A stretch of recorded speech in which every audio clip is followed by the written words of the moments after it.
그러니까 그런 우리가 우리 얘가 공부를 할 애다. 공부에 그 취미가 있는 애다. 그럼 어떤 애로 만들어야 되냐면은 화학 공부하다가 지치면 지구과학 공부하고 지구과학 공부하다가 지치면 수학 풀고 수학 풀다가 지치면 국어 시 외우고 시 외우다가 지치면 뭐 이렇게 축구 같은 운동 좀 하고 뭐 이런 식의 애를 만들어야 되는 거죠. 그게 완벽한 몰입 상태거든요. 공부 몰입 상태. 자, 그렇게 하는 애를 과연 누가 이길 수 있을까요? 야, 공부를 열심히 해야 출세라고 막 가르쳤어. 엄마 아빠가. 얘는 휴식 자체가 공부야. 휴식을 공부로 해. 문학 공부하다가 비문학하고 비문학하다가 문학하고 이래. 그럼 막 두뇌에서 막 피곤이 풀려. 그러니까 비문학이라는 것은 이제 사회학 같은 거잖아요. 법률이라든가 윤리 이런 걸 공부하는 거잖아요. 문학은 시잖아요. 자연에 대한 시, 뭐 서사시 이런 거잖아요. 그죠? 서정시, 서사시. 네, 비문학하다가 시를 읽으면 두뇌가 편안해. 그런 애를 만들어야 된다는 거죠. 그런 애는 15세 전에 몰입 경험이 없으면 절대 그런 애가 되지 않는다. 왜? 두뇌에서 걔는 빨간 수용체가 없기 때문에 안 만들어지기 때문에. 이게 핵심입니다. 물론 거기에 개별적인 IQ 차이가 있긴 하겠지만은 그래서 IQ라는 게 이런 거죠. 만약에 사실 이게 좀 IQ 차이긴 합니다. 또는 적성 차이일 수도 있어요. 저 위에 보시면 위에 사각형 보시면 이 부분. 인간은 몸을 쓰면서 살아야 되는 인간형이 있어요. 그리고 머리를 쓰면서 살아야 되는 인간도 있습니다. 자기 자녀를 잘 파악을 해야 돼요. 근데 몸을 잘 쓰는 것과 머리를 잘 쓰는 것은 또 긴밀하게 연관이 되어 있어요. 그러니까 문장력이 좋은 것과 만들기를 잘하는 것이 또 굉장히 연관이 되어 있습니다. 그래서 어렸을 때 만들기를 많이 시키면 얘는 문장력이 좋아져요. 어렸을 때 다양한 체험을 많이 하면 스토리텔링 능력이 좋아집니다. 그게 두뇌 속에서 연동되어 있어요. 그거는 이제 다른 페이지에서 또 한번 설명을 해드릴 건데. 자, 그래서 어떤 식으로, 그래서 이제 이거 결론을 내리자면, 자, 여기 보면은 그 직업들이 좀 나오잖아요. 몸을 쓰는 직업 중에서, 얘가, 독서에 취미가 만약에 많이 없었다. 영어 수학에 좀 취미가 없었다. 그럼 몸 쓰는 쪽으로 올 확률이 높잖아요. 근데 이쪽으로 왔을 때도 애를 이렇게 키워야 되는 거죠. 여기서도 발열 전략이 필요합니다. 몸 쓰는 것 중에서도 또다시 이렇게 되는 거예요. 걔가 굉장히 그 몸을 쓰면서 봉사를 잘하는 애가 되거나 아니면 김연아가 되거나 하죠. 아니, 공예를 아주 잘하는 애가 되거나 농부가 되거나 해요. 목수 여기다 써서 좀 목수들한테 죄송한데 목수 상당한 기술입니다. 이거 우리 거저 할아버지하고 증조 할아버지가 목수였어요. 우리 집안이 목수 집안입니다. 그래서 겸손하게 제가 쓴 겁니다. 우리 집안이 목수 집안이라서. 그러니까 여기서 마찬가지인데 여기는 좀 다른데 디테일하게 깊이 공부하거나 넓게 하거나 해야 되는데 궁극적으로는 넓게 하는 공부와 깊게 하는 공부는 만나게 돼 있어요. 이게 만나야만이 결국 창조 집단으로 들어갈 확률이 높아요. 기획자가 된다 이거죠. 리더가 되고. 그런데 이제 엄마 아빠들이 놓치는 게 뭐냐? 15세 이전에 이 두 가지를 동시에 할 수 없다는 걸 명심하셔야 된다는 것이죠. 35세 정도, 30세 정도 넘어야지 이거 두 가지가 결합이 됩니다. 인간의 두뇌 속에서. 그러니까 원래 그 사람은 ADHD 성향을 가지고 태어났잖아요. 이 사람은 무조건 넓게 공부해야 돼요. 깊게 공부할 수 없는 인간입니다. 그래서 공부를 할 때도 이 인간들은 제가 그런 인간인데 책을 20권 펼쳐놓고 이것 조금 보다가 이것 조금 보다 해야만이 공부가 돼요. 이쪽은 그렇게 시키면 굉장히 스트레스를 받습니다. 그래서 우리 학교의 그 공교육이 어떤 식으로 바뀌어야 되냐면은 아이들의 성향에 따라서 이쪽 애들 있죠. 이쪽 애들은 어떻게 공부해야 되는지 알아요. 이거는 한 과목을 일주일간 공부해야 돼요. 얘네들은. 그래야 만족이 되는 애들입니다. 근데 우리 학교 어떻게 돼 있어요? 국어, 영어, 역사, 수학 이런 하루하루 뭐 1시간 달로 쪼개져 있죠. 그죠? 이 쪼개져 있는 것은 어느 정도의 애들한테 효용성이 있냐면 약 이 정도? 이 정도의 애들만 맞는 교육이 공교육이에요. 아주 다양한 대안 교육이 도입이 돼야 되는데 얘네들은요 ADHD 성향이 있는 애들의 특성은 뭐냐면 자기가 공부하는 것이 신체 활동과 결합되지 않으면 절대 머릿속에 들어가질 않아요. 왜? 얘네들은 몸으로 배우는 특성을 가지고 있습니다. 체험으로 배우는 특성을 가지고 있어요. 체험되지 않는 것은 절대 관심이 없어요. 자폐증 애들은 좀 달라요. 이쪽 성향이 있는 애는 책을 읽어도 이게 머리에 들어갑니다. 얘네들은. 그래서 자기가 원하는 책만 보면서 일주일간 책만 볼 수 있는 애도 있어요. 이쪽은. 물론 얘도 기본적으로 실험을 하지 않으면 고수가 되지 않아요. 만약에 과학책을 좋아한다 그러면은 과학 실험장에 얘네들을 집어넣어야 되는데 단 그 과학 실험은 일주일에 3시간 정도 뭐 집중 이수제라 그래가지고 그 정도 가지고 안 됩니다. 얘네들 도대식 교육 못 들어가야 돼요. 실제 연구원 밑에서 한 가지 연구 주제로 한 달 이상, 2달 이상, 3달 이상 그것에 몰두하는 경험을 해야 되는 겁니다. 언제부터요? 초등학교 때. 그래서 우리나라가 지금 통일을 하고 G2 미국과 거의 대등한 국력을 가질 정도의 나라가 된다고 예상하는 사람도 있는데 미래학자 중에는 그 정도로 가려면 가장 우선적으로 바꿔야 되는 게 초등학교 교육이에요. 1순위예요. 1순위. 초등학교 때 애들은 이런 애가 있고 이런 애가 있다는 거죠. 그걸 완전히 교실이 다양해져야 되고 멘토가 다양해져야 되고 선생님이 다양해져야 되고 자유학기제와 체험학습이라는 것은 초등학교에서부터 들어가야 되는 거예요. 중1 때 들어가면 늦어요. 두뇌가 늦습니다. 넬슨 제독이 우리나라로 초등학생 나이에 해군에 입대했어요. 아까 넬슨 제독 얘기하다가 좀 끊어졌는데 그래가지고 전투에 여러 번 참가를 해요. 무슨 얘기냐? 해전의 신이 된 거예요. 해전의 신. 근데 해전의 신이 되려면 여러분 최소한 15세 전후에 그걸 체험해야 됩니다. 좀 대충 이해하셨죠? 다시 두뇌로 넘어갈게요. 네, 질문하세요. 넓은 체험 다양한 독서와 깊이 있는 독서가 같이 갈 수 없다고 하셨잖아요. 근데 대안학교는 대부분이 한 과목을 예를 들어서 일주일 동안 쭉 하고 그러잖아요. 네. ADHD와 자폐증을 나누지 않잖아요. 그러니까 대안학교조차도 다양해져야 된다는 거죠. 자폐증 성향의 아이들을 위한 대안학교, ADHD 성향을 위한 대안학교 이렇게 나눠져야 된다는 거예요. 그 얘기입니다. 그 안에서도 다시 나눠져야 된다는 거죠. 그 안에서도. 네. 그러니까 15세 전후에 10세부터 18세 사이에 이때 그 인간의 두뇌에서는 뇌가소성이 가장 높아요. 두뇌를 바꿀 수 있는 아까 제가 처음에 얘기했죠. 뇌가소성이 가장 높은데 지금 주식 투자로요. 부자가 된 사람이 있어요. 23살짜리인가? 경북대 3학년인가 하는데 이 사람이 대학생인데 거의 1년에 60억 정도의 장학금을 줍니다. 동료 대학생들한테. 그 얘기 못 들어봤어요? 네, 그 얘기를 좀 미안하네요.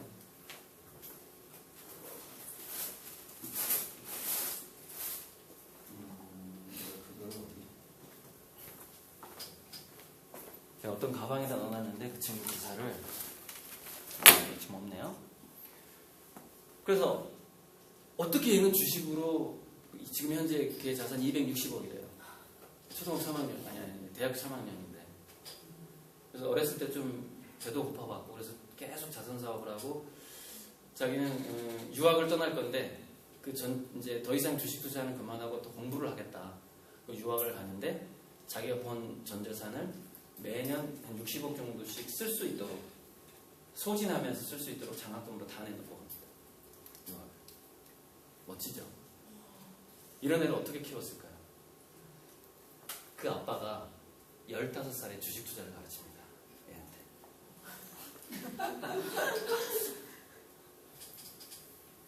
이거는 보편적인 현상이에요. 자, 넬슨 제도가 똑같아요. 에디슨도 마찬가지입니다. 그 다음에 부산에서 배만 떴다 하면 만선을 해오는 그 선장이 한 명 있어요. 그 사람이 어부를 시작한 나이가 15살이에요.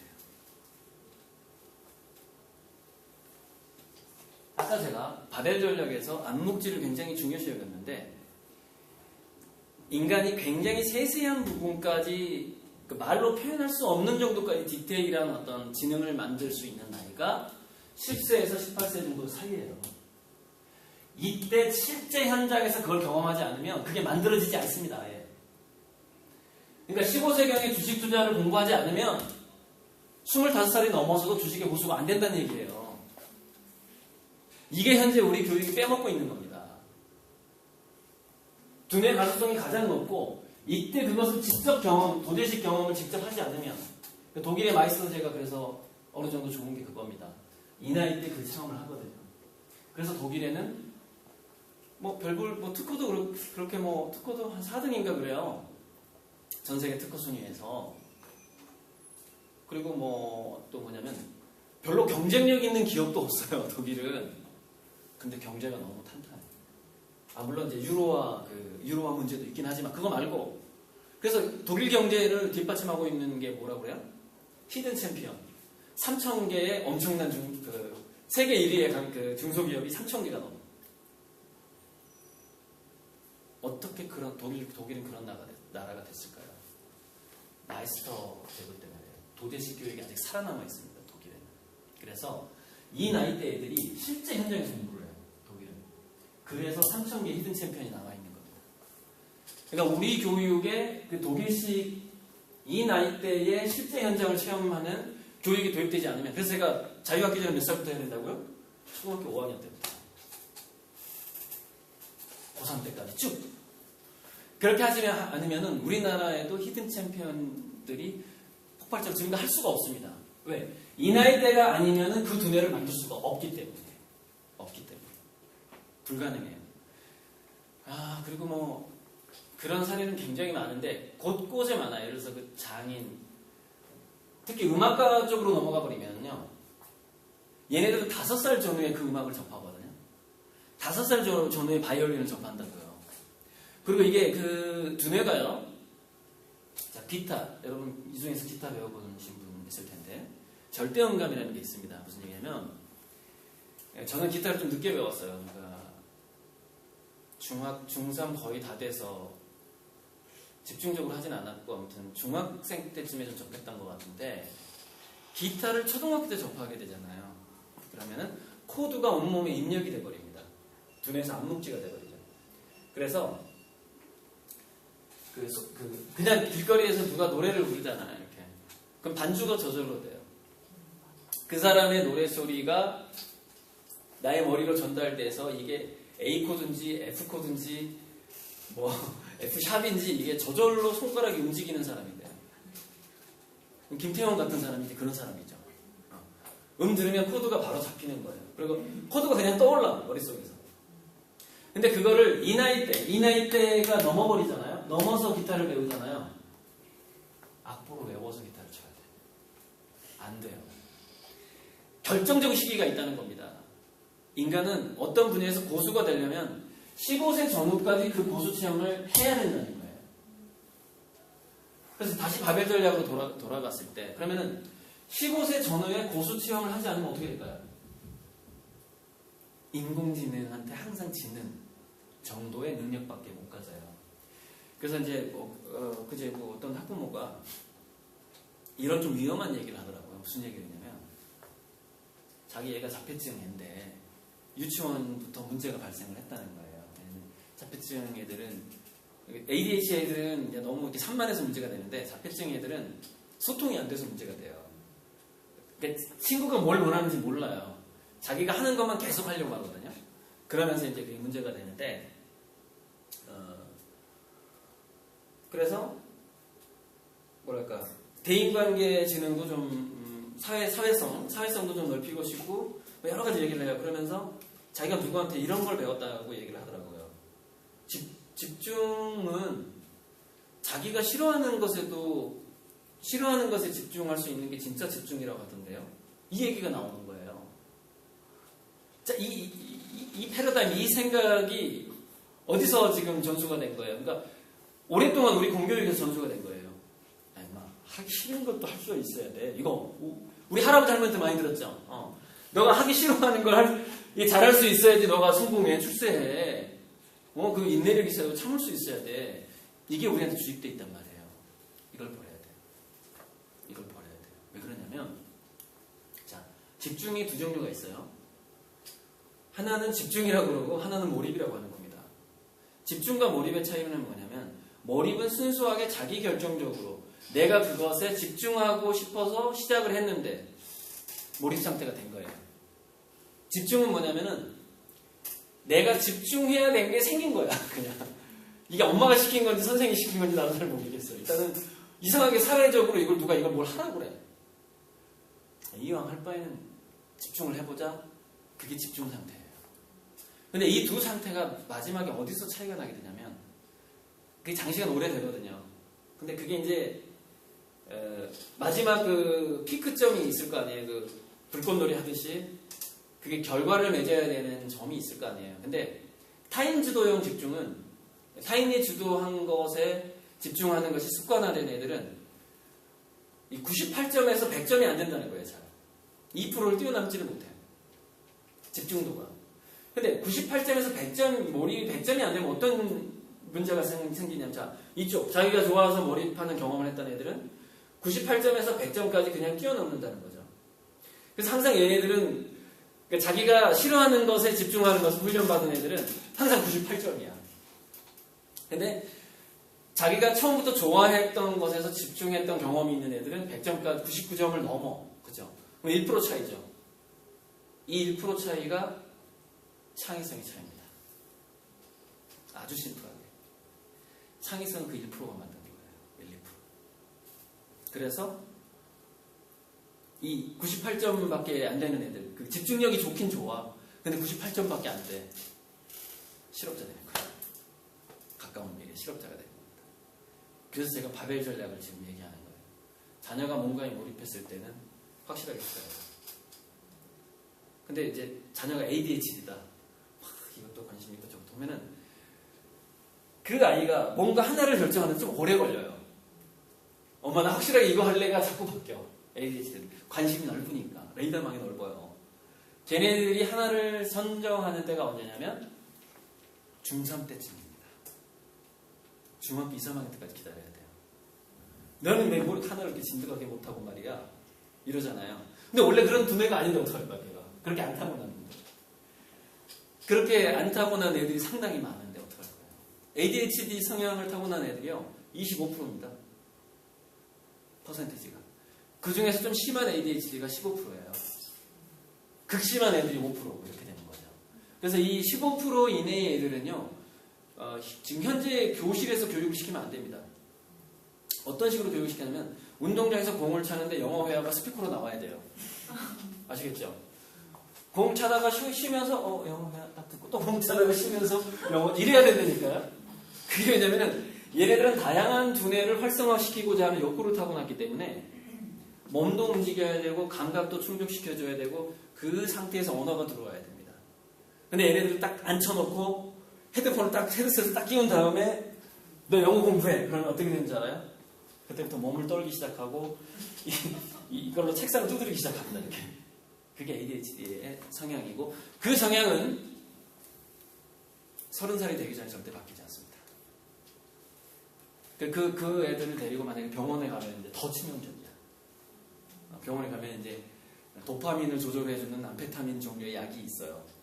ADHD 치료약이에요. 그 약의 특성은 뭐냐면 15개의 모듈에 각각 있는 도파민 중에서 13개에서 14개 정도의 도파민을 꺼버리는 역할을 합니다. 제어해버리죠.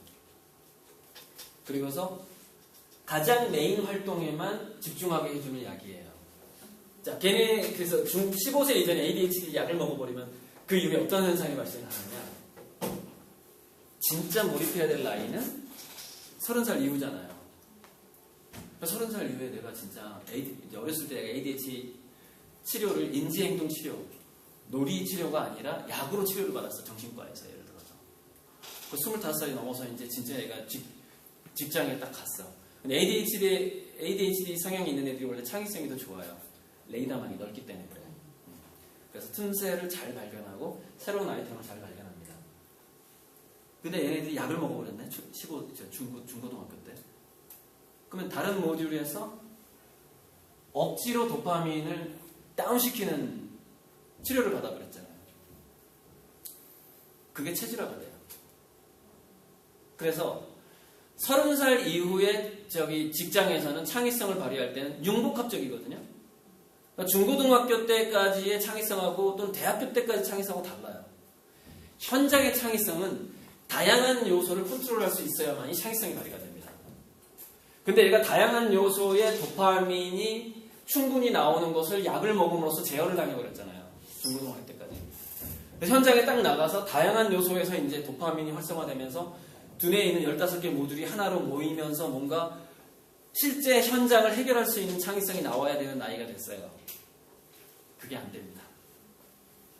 왜? 어려서 그게 제어당해버렸기 때문에.